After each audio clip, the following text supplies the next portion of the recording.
So guys कल आपका बीएक्सी का पेपर है, उसके बाद ईएम का पेपर, जिन बच्चों का केटी है उसके बाद मैथ का पेपर है। तो अगर आपका ऐसा टेंशन है कि आपका बीएक्सी एंड ईएम दोनों ही केटी लगा हुआ है, तो आप क्या करोगे, जो चीजें बता रहा हूं प्लीज उसको फॉलो करना। उसको फॉलो करोगे तो आपके पेपर निकलने के चांसेस ज्यादा रहेंगे। इवन अगर उस तरह का प्लान करके करोगे तो आप बहुत अच्छा स्कोर भी कर लोगे। और ये 2 पेपर के बाद ही अपना मैथ का पेपर है। तो प्लीज कमेंट करके मुझे ये बताओ कि आप में से कितने बच्चे हैं जिनका दोनों ही केटी है, या तो एक भी केटी नहीं है, मतलब एक भी बैकलॉग नहीं है, या तो ईएम या बीएक्सी है। प्लीज कमेंट करना। और इसी के साथ मैथ की तैयारी कौन स्टार्ट कर चुका है, और मैथ का पूरा प्लेलिस्ट मैं डिस्क्रिप्शन में डाल देता हूं, और फटाफट तैयारी करो। देखो इस बार आपका ये टारगेट होना चाहिए कि इस बार सैम 2 का तो एक भी पेपर का बैकलॉग नहीं लगेगा, नहीं लगेगा, नहीं लगेगा। और ये कॉन्फिडेंट बना के रखो। देखो पहली बात तो इंजीनियरिंग स्टूडेंट ना, उनके पास कम टाइम भी होता है ना, उस कम टाइम में ऐसा जलवा करके दिखा देते हैं ना कि लोगों के लिए वो एग्जाम्पल सेट हो जाता है। तो पहले तो ये दिमाग में रख लो, हो जाएगा, टेंशन मत लो,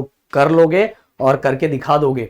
देखो गाइस, जो गलतियां हैं उन गलतियों से तो आपको आगे जाके सबक लेना ही है कि मुझे पहले से चीजें स्टार्ट करनी है। पर जो गलतियां हो चुकी है, अब उन गलतियों को सुधारने का टाइम है। इसलिए दिन रात एक करके मेहनत करो और अपने सब्जेक्ट को क्लियर करो। और नेक्स्ट सेमेस्टर से सैम 3 जो आपका आने वाला है, उसके अंदर स्टार्टिंग से तैयारी करना स्टार्ट कर दो। वो गलतियां फिर से दोहराओ मत कि लास्ट में जाके आपको मतलब वो एक्स्ट्रा टेंशन लेना पड़े।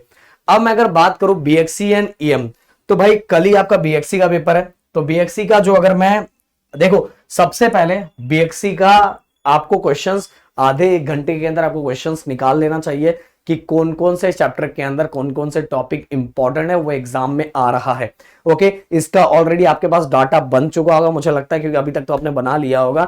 अगर नहीं बनाया तो एक आधा घंटा निकाल के या किसी दोस्त को कॉल करके वो लिस्ट बना लो। देखो हर साल पिछले 2 साल का पेपर भी आप निकाल लोगे ना, पिछले 2 साल के अंदर जो क्वेश्चंस रिपीट हुए थे केटी के पेपर को लेके, जो क्वेश्चंस रिपीट हुए तो वही क्वेश्चन आपको एग्जाम में, कल के एग्जाम में दिखाई देगा। इसलिए टारगेट होना चाहिए, पहले आपका कलेक्शन हो जाना चाहिए क्वेश्चंस का। कलेक्शन होने के बाद गाइस आपको क्या करना है, मैं डिस्क्रिप्शन में third chapter, 4th chapter, 5th chapter, 6th chapter, ये चारों चैप्टर का मैं क्या दे रहा हूं, 1 शॉट लेक्चर्स दे रहा हूं।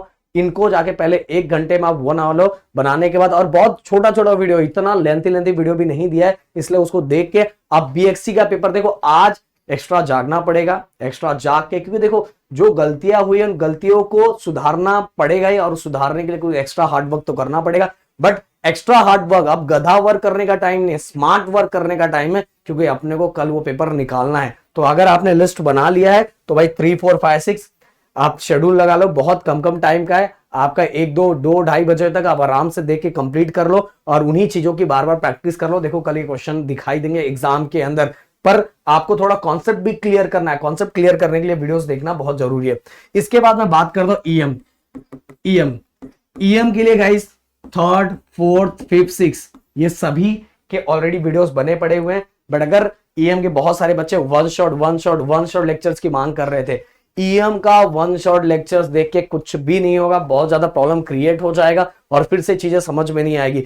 देखो ये सब्जेक्ट ऐसा सब्जेक्ट है कि अगर आप किसी भी स्टूडेंट से पूछोगे जो आगे आपके सीनियर होंगे, उनको जाके पूछोगे कि भाई सबसे ज्यादा इंजीनियरिंग में सबसे ज्यादा हार्ड सब्जेक्ट कौन सा लगेगा, तो उसमें से एक सब्जेक्ट ये होगा जो नाम लेने वाला है। बोलेगा भाई ईएम, बहुत डेंजर लगता था और बहुत टेंशन आता था ईएम्स को लेके।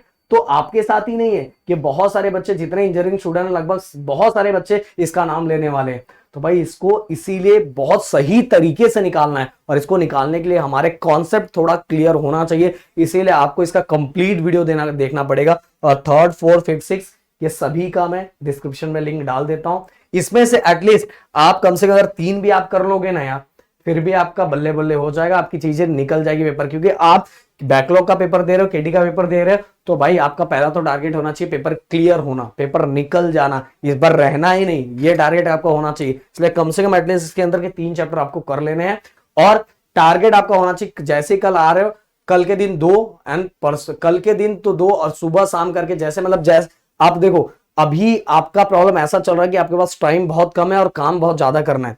तो इसीलिए अपने टाइम को अपने हिसाब से मैनेज करना।